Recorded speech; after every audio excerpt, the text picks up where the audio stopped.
You are biologically designed to fail. Now, before you click off this video, let me explain. See, our monkey brains, our mind, the part of the mind, I'm not sure which one it is because I'm not a scientist, but the part of the mind that is responsible for like instant pleasure, it always clouds our judgment. Our brains, we kind of like they choose the path, not the path, the path of least resistance, the easy way, the more comfortable way when it comes to making decisions on our day-to-day life. And because we've done it so much, our brain gets used to that pattern, and eventually binge eating, scrolling, and procrastinating become habits that just stick and that are almost automatic. I've noticed myself countless times just opening Uber Eats and just ordering something without even realizing it. It gets to a point where it's just automatic, right? And I'm here to tell you, first of all, that it's not entirely your fault because your brain is wired to do that, but it becomes your responsibility once you become aware of that. So after watching this video, it becomes your responsibility to deal with the habit accordingly. And I'm going to get to how we do that in a little bit.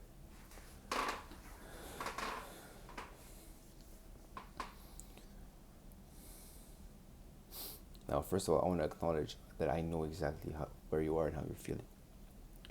I know what it's like to doom scroll for hours until 2 a.m. I know what it's like to binge eat a lot, bro. Trust me, you don't know how much I was addicted to this. And I'm a few days clean right now, and I've been the best that I've been, right? I know what it's like to order when it's 12 a.m., 1 a.m., and you're just craving that sweet or that junky meal. I know what that's like. I know what it's like to have ordered 2 times already, and then you're on your third time today. You're just ordering your third meal. I know what it's like to put on 25 pounds of weight in 2 months. You know how crazy that is? I know I'm in the process of losing it. So if you think that, I haven't gone through this, or I have no idea what I'm talking about, I think that I know what it's like to destroy yourself in such quick amount of time. And I'm going to show you what it's like to rebuild yourself. I'm not at the end goal yet of rebuilding myself, but I am in the process, and I can tell you exactly what has helped me. Now, the first thing you can do is acknowledge the problem. Bro, I was stuck telling myself I didn't look that bad for so long. I was around 82 kilograms, 83 kilograms, and I was conscious of the fact that I had, a layer of fat on my belly. Now, my belly wasn't portraying past my chest, but I knew that I had like a layer of fat, right? Still self-conscious, so I was a little self-conscious. But you know what, I don't look that bad, right? And eventually, I got to a point in my life where I was a little depressed. I don't want to say clinically depressed because that's not, I really don't think that I was, I didn't have any truly diagnosed with mental health issues, but I did have some symptoms of depression, and I fell into a period of time that was around October. So from October to like December, mid-December, I was just ordering a lot of food. And eventually, every week I would weigh myself regularly, but the change in the weight was so small at the time that I would brush it over, right?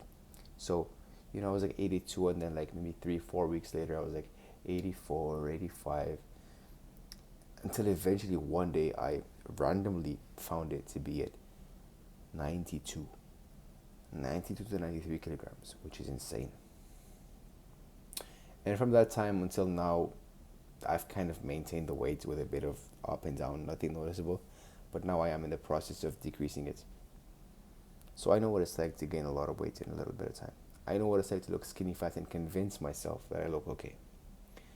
So the first step was to look myself in the eye and tell myself, I have a problem. Something has to be changed. But that's not it. That's not everything there is. Because if it was that easy, I would have already been done with the problem, right?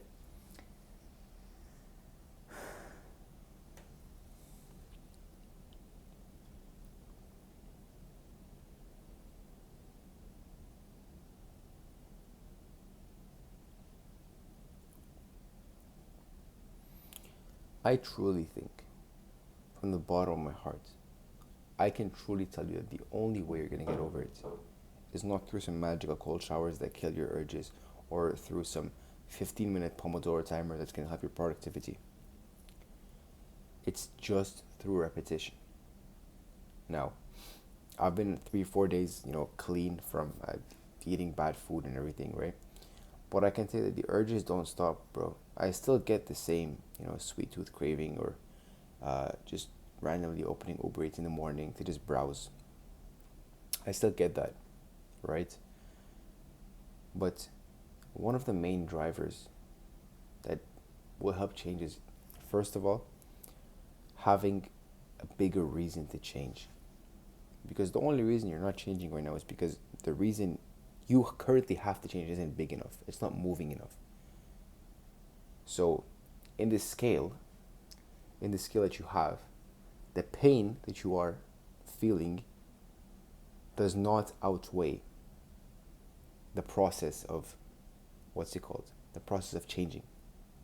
Because if the pain did outweigh it, then change would become inevitable, right? So I think for me, having a solid reason is a big step. But the only way to get over this is through repetition. Your mind is a muscle, bro. When I said in the beginning that you're programmed to fail, that doesn't mean you're doomed to failure. Understand that. The same way your mind was programmed to make this habit automatic, you can make resisting that automatic as well. All you have to do is resist it once. And please don't go further.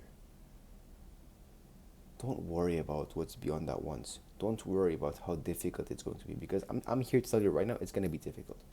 You're going to get urges every single day for a while. And if not every single day, they're going to come frequently. Maybe multiple times per day. I don't know.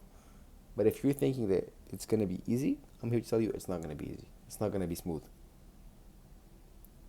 So understand that you're only going to change through repetition. And all you have to worry about is once. Because just like in the gym, when you lift, you get stronger and you can handle more weight.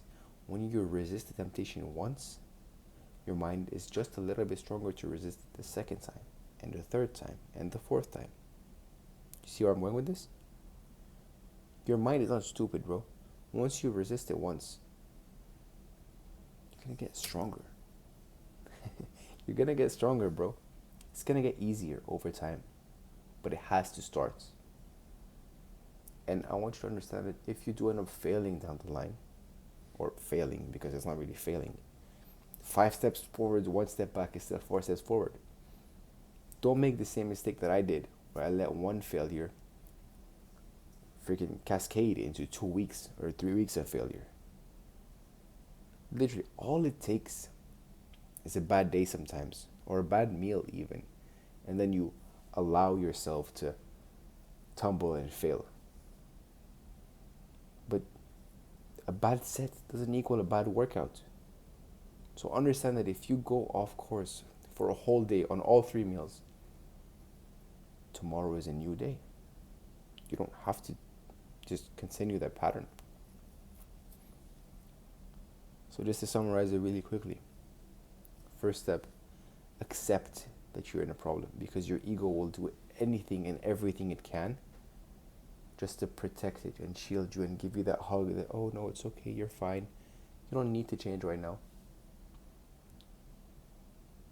You have to change. I cannot make you change. I couldn't. I'm the only one that can make myself change, right? So acknowledge it. Number 2, find a bigger reason than the one you currently have. I cannot find that for you. You're gonna have to dig deep. I think I found mine for a little bit. I don't know. I might have to change it. I might have to do some introspection and truly dig deeper. And last but not least, bro, just resist it once. That's it.